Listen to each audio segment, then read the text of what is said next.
నమస్తే, welcome to our channel. నేను ప్రియాంక. అచ్చెన్నాయుడు గారు శాసన మండలిలో స్ట్రైట్గా వైసీపీ వాళ్ళని ఒక క్వశ్చన్ అడిగారు. జగన్మోహన్ రెడ్డి గారు క్రిస్టియనా లేదా హిందువా? హిందూ అయితే హిందూ మత ఆచారాల్ని సాంప్రదాయాల్ని ఎందుకు పాటించట్లేదు, ఎందుకు డిక్లరేషన్ ఫామ్ మీద సంతకం పెట్టట్లేదు అని. క్రిస్టియన్ అయితే ఒప్పుకోండి, ఎందుకు ఈ డ్రామాలు ఆడుతున్నారు అని. శాసన మండలిలో రాష్ట్రానికి సంబంధించిన ప్రజల కష్టాల మీద లేదంటే బడ్జెట్ మీద రేపు ఏం చేయాలనే దాని మీద జరగాల్సిన చర్చ కాస్త ఒక రాజకీయ నాయకుడి మతం మీద జరిగింది అంటే అసలు ఇక్కడ మండలిలో తప్పు జరుగుతుందా? లేదు అంటే ఏదైతే కల్తీ నెయ్యి వ్యవహారం ఉందో దీన్ని తప్పుదారి పట్టించే విధంగా అదే మార్గంలో కొంతమంది నడవడం వల్ల ఈరోజు ఈ చర్చ తెర మీదకి వచ్చిందా? ఇలాంటి అనుమానాలు వ్యక్తమవుతున్నాయి. సో దీని మీద ఒక క్లారిటీ తీసుకుందాం. మనతో మాట్లాడడానికి టీడీపీ స్పోక్స్ పర్సన్ సూర్యదేవర లత గారు ఉన్నారు. ఆవిడని తెలుసుకుందాం. నమస్కారం మ్యామ్. నమస్తే మ్యామ్, అసలు శాసన మండలి కావచ్చు, అసెంబ్లీ కావచ్చు, అక్కడ జరగాల్సిన చర్చ ప్రజల కోసం. ప్రజలు ఎన్నుకున్నా మీరు మాకేం చేస్తారనేది చెప్పాలి. కానీ జగన్మోహన్ రెడ్డి గారి మతం మీద జరిగింది శాసన మండలి. వాళ్ళు కూడా అన్నారు 12 అయినా సరే మేము ఇక్కడ ఉంటాము అని చెప్పేసి అంటున్నారు. అసలు పొరపాటు ఎక్కడ జరిగింది? అచ్చెన్నాయుడు గారు అడిగిన ప్రతి క్వశ్చన్ సరైనదా లేదంటే టైం వేస్టా? ఇప్పుడు అచ్చెన్నాయుడు గారు ఎక్కడా కూడా అక్కడ తప్పుగా కనపడడం లేదు ఆయన అడిగిన దానిలో. ఎందుకంటే అవన్నీ వాస్తవాలు కదా.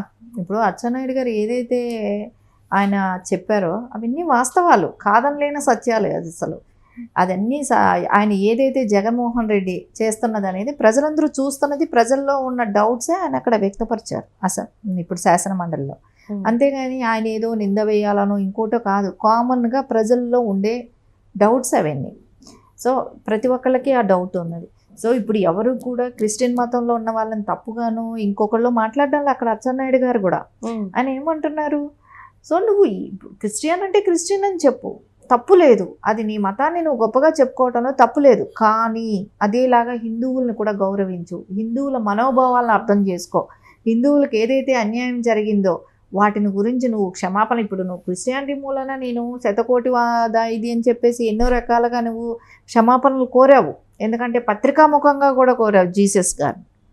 కానీ ఇక్కడ ఏడుకొండల వారి ప్రసాదాల్లో జరిగిన కల్తీలో అదే కాదు, పరకామణిలో జరిగింది. సో అక్కడ వచ్చిన భక్తులకి అన్నప్రసాదాలలో జరిగింది.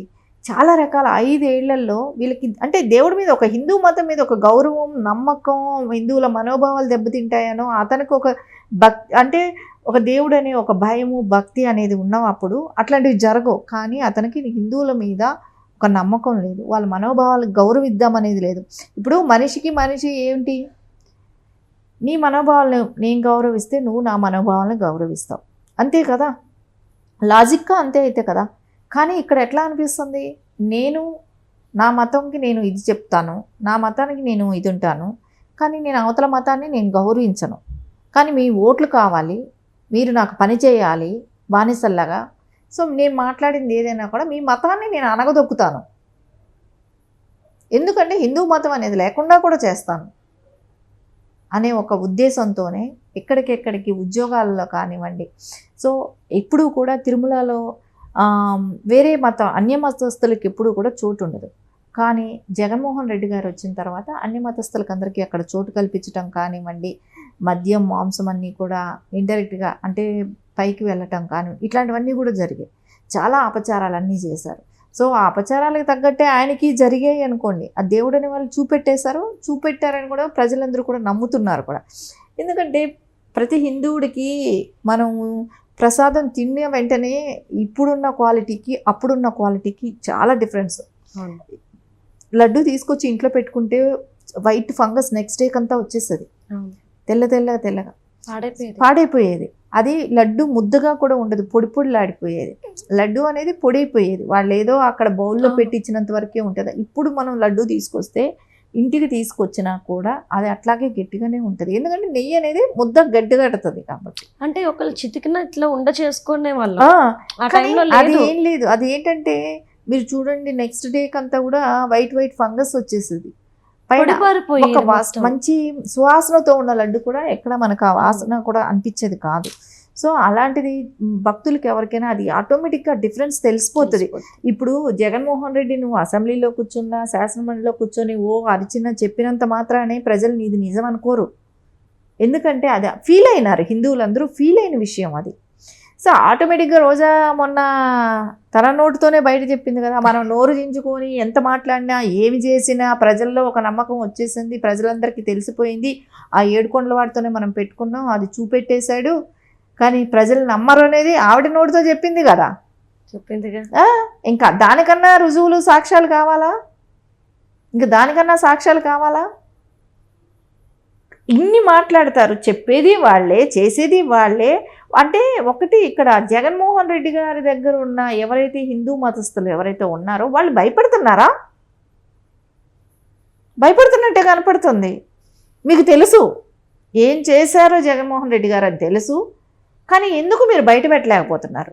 ఆయనతో కలిసి మీరు పూజల్లో కూర్చొని అక్కడ మీరు ఒక హిందువులుగా ఉండి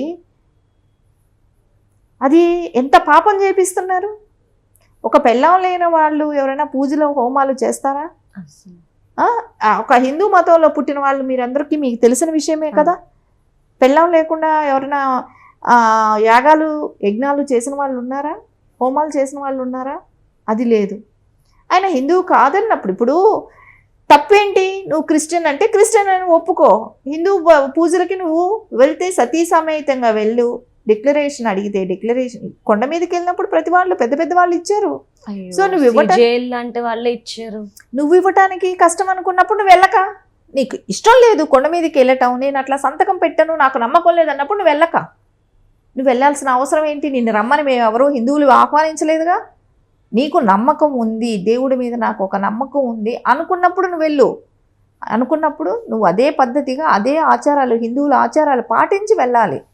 అంతేగాని ఇక్కడ పార్టీలకు అతీతం ఇది. ఇప్పుడు ఏదైతే తిరుపతి తిరుమలకి జరిగిన అన్యాయం, ఏదైతే ఏడుకొండలవాడి సన్నిధిలో జరిగిన దుర్మార్గాలన్నీ కూడా భక్తుల మనోభావాలతో ఆడుకున్నారు. కాబట్టి ఇది పార్టీలకు అతీతం, పార్టీతో సంబంధం కూడా లేదు. ఇప్పుడు టీడీపీ వాళ్ళ మాట్లాడుతున్నారా, ఇవన్నీ కూడా అనవసరం.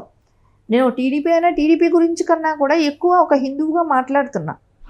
సో ఎవరికైనా కూడా మన దేవుళ్ళ దగ్గరకు వచ్చేటప్పటికి అలాంటి కించపరిచేటట్టు, సో వాళ్ళు యజ్ఞాలు హోమం చేసినా కానివ్వండి, సతీ సమేతంగా లేకపోవటం కానివ్వండి, అలాంటి వాళ్ళకి అలాంటివి నీకు చేయని ఇష్టం లేనప్పుడు కూర్చోక. మరి అంటే జగన్మోహన్ రెడ్డి గారిని క్షమాపణ చెప్పండి అని అడుగుతున్నారు. ఎందుకు చెప్పట్లేదు? అసలు ఎందుకు చెప్పాలి అని వాళ్ళు రిటర్న్ క్వశ్చన్ కూడా అడుగుతున్నారు. ఎందుకు చెప్పాలి? నువ్వు అప్పుడు ఎందుకు చెప్పావు? దేనికి? వాళ్ళకి చెప్పాడు కదా, జీసస్కి ఏదో జరిగింది, అన్యాయం జరిగింది, నేను క్షమాపణలు చెప్పుకుంటున్నాను, 100 కోటి క్షమాపణలు చెప్పుకుంటున్నానని నువ్వే పేపర్ పబ్లిసిటీ ఇచ్చావు కదా, నీ సాక్షి పేపర్లో ఇచ్చుకున్నావు కదా. అంటే జీసస్ ఒక్కటే దేవుడా? ఇంకా వేరే దేవుళ్ళు లేరా? హిందువులకి అయితే హిందూ ఓట్ బ్యాంక్ నీకు అవసరం లేదు కదా. హిందువులు ఓట్ బ్యాంక్ అవసరం లేదన్నప్పుడు నేను కొద్ది రోజులు హిందూగా వస్తాను, నేను ప్రసాదం తీసుకుంటానని డ్రామాలు చేయటం, నేను హోమం చేస్తున్నానని డ్రామా చేయటం నిన్ను ఎవరు అడిగారు? నిన్ను చేయమని ఎవరు అడిగారు?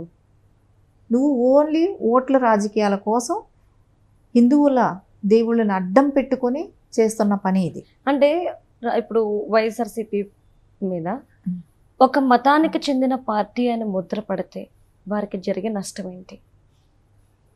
వాళ్ళకి ఏమనుకుంటున్నారంటే ఓన్లీ వైసీపీ వాళ్ళు క్రిస్టియన్ పార్టీగా ముద్ర పడితే హిందువుల ఓట్ బ్యాంక్ దూరం అవుతుందని అనుకుంటున్నారు. ఇక్కడ అట్లా అనుకుంటే తెలుగుదేశంకి క్రిస్టియన్స్ ఓటు వేయట్లేదా అని అంటే ఎందుకు వేయట్లేదు? వేస్తున్నారు, ముస్లిమ్స్ వేస్తున్నారు. ఇక్కడ అది కాదు, కానీ నువ్వు ఇక్కడ మోసం చేస్తున్నావు. అది ఎగ్జాక్ట్గా ఏం జరుగుతుంది అక్కడ? నేను ఒక హిందువు అనుకుంటున్నావు, హిందువులని నువ్వు నా మతం ఇది, నేను క్రిస్టియన్, నేను హిందువులకి టెంపుల్స్కి ఆచారాలు నాకు తెలియవు, ఆ పద్ధతులు నేను ఫాలో చేయలేను, కానీ నేను ఎవరైనా చేసుకున్నా పూజలు చేసుకున్నా నేను గౌరవిస్తాను, అంతవరకు చాలు కదా. నిన్ను వెళ్ళి తప్పుడు పూజలు అదే ఉద్దేశం వస్తుంది అక్కడ. ఇప్పుడు మాట్లాడుతున్నానని కాదు, కానీ ఆయన చేసేది ఏవైతే అపచారాలు, ఆయన చేసే ప్రతి పని కూడా శాస్త్రోక్తంగా చేయట్లేదు కాబట్టి అవన్నీ తప్పుల కిందగానే పరిగణించాలి. సతీ సమేతంగా చేయాల్సిన పూజలు ఎక్కడైనా చేస్తున్నాడా? నువ్వు తీసుకునే ప్రసాదాన్ని పక్కన పడేస్తున్నావంటే అదే హిందువులు కళ్ళకద్దుకొని ఎంత అపురూపంగా తీసుకుంటారు. సో ఇలాంటివన్నీ నువ్వు తప్పులు చేస్తున్నట్టే కదా. సో అప్పుడు ఎంతమంది హిందువులు బాధపడుతున్నారు. అది ఆ ఫీలింగ్ ఎలా ఉంటుంది? అదే క్రిస్టియన్ గురించి ఎవరైనా మాట్లాడితే ఆ ఫీలింగ్ నీకు తెలుస్తుంది కదా. నేను ఎంతసేపు 4 గోళ్ల మధ్య కూర్చొని నేను బైబిల్ చదువుకుంటానా అని అంటున్నావు. 4 గోళ్ల మధ్య ఎందుకు? నువ్వు చర్చికి ఏ చర్చికి వెళ్ళినా ఇప్పుడు వద్దనట్లేదు కదా. ఎవరైనా వద్దంటున్నారా? నేను వెళ్ళొద్దని కూటమి ప్రభుత్వం ఏమైనా అడ్డుకుంటుందా? నీ మతాన్ని నువ్వు గౌరవించుకుంటే చాలు. నీ మతాన్ని నువ్వు గౌరవించుకోవట్లేదు, అవతల మతానికి విలువ ఇవ్వట్లేదు. నేను ఎంతసేపు 4 గోళ్ల మధ్యలో నేను ఒంటరిగా కూర్చొని 4 గోళ్ల మధ్యలో అంటే నువ్వు ఆ మతానికి కూడా గౌరవించుకొని నువ్వు సొంతంగా చర్చికి వెళ్ళలేని పరిస్థితిలో ఉన్నావు. నా మతం ఇది, నేను చర్చికి వెళ్తాను, సో ఇట్లా అకేషనల్గా వెళ్తాను, ఒక బర్త్డేనో ఏదో ఒకటి ఉంటుంది కదా. సో అట్లాంటివి కూడా నువ్వు ఎప్పుడు చెప్పుకోలేకపోతున్నావు కదా. అంటే ఏంటంటే ఇక్కడ మతాల పట్ల మత రాజకీయం చేయాలనుకుంటున్నట్టే కనపడుతుంది. రాజకీయ పరంగా హిందూ ఓట్ బ్యాంక్ని తీసుకోవటం కోసం ఇలాంటి పూజలు, దొంగ పూజలు చేయటం. సో దానికి తగ్గట్టే దేవుడు అనేవాడు హిందువులో దేవుడు కాదని నువ్వు అనుకుంటున్నావు, కానీ అదే నీకు గుణపాఠం చెప్పింది 11 చేసింది. ఇంకొకసారి ఏనామంటే 1 కూడా రాదేమో. అదే జరుగుతుంది, ఎగ్జాక్ట్లీ అదే జరుగుతుంది. ఎందుకంటే ఎవరి దేవుడైనా దేవుడే, ఎవరిది దీన్ని మతాలనైనా మనోభావాల్ని మనం అర్థం చేసుకున్నట్టు నడుచుకోవాల్సిన బాధ్యత ఉంది. అది ఆయనకు ఆ విలువలు కాపాడటం. అంటే నేను ఒక మాజీ సీఎంగా ఉండి నిన్ను 5 ఏళ్ళు చూశారు నువ్వు చేసిన పని. సో నీకు మళ్ళా నువ్వు ఆ నటనలు, డ్రామాలు, స్టేజ్లు వేసుకొని పూజలు చేసుకోవటం, ఏదో ఒకటి అకేషనల్గా అప్పటికప్పుడు క్రియేట్ చేసుకొని చేయటం, నువ్వు చేసే ప్రతి పూజ, ప్రతి ఇది కూడా అందరూ చూస్తూనే ఉన్నారు. హిందూ ప్రజలందరూ చూస్తున్నారు. నువ్వు చేసే నటన ఏంటి, నువ్వు మాట్లాడే మాట ఏంటి, నువ్వు ఉన్న 5 ఏళ్ళు హిందూ దేవాలయాలు ఏ రకంగా భ్రష్టు పట్టించావు, సో ఏ రకంగా పూజలు కైంకర్యాలు జరిగాయి అనేది కానివ్వండి, ఏ రకంగా దోచుకున్నావు, వేరే టెంపుల్స్ సొమ్మునంత ఏ రకంగా దోచుకున్నావు అనే కానీ ఇవన్నీ ప్రజలకు తెలిసిన విషయమే, తెలియనిది ఏమీ కాదు. సో నువ్వు ఏ డ్రామాలు చేసినా ఏం చేసినా సో అక్కడి వరకే ఉంటుంది. నిన్ను హిందువులు మటుకు ఎప్పటికీ కూడా క్షమించరు. ఒక్క ఏడుకొండల వాడి దీనిలో చూశారు. ఇది నువ్వు అంటే అనుకుంటున్నాడేమో ఈ నెక్స్ట్కి నేనే గెలుస్తాను, కానీ ఆ పాపం అనేది ఏడుకొండల వాడికి చేసిన ద్రోహం ఏదైతే ఉందో అది ఆయన జీవితాంతమైనా కూడా దేవుడు క్షమించడనే అనుకుంటాను. Right. Thank you so much ma'am. నమస్తే.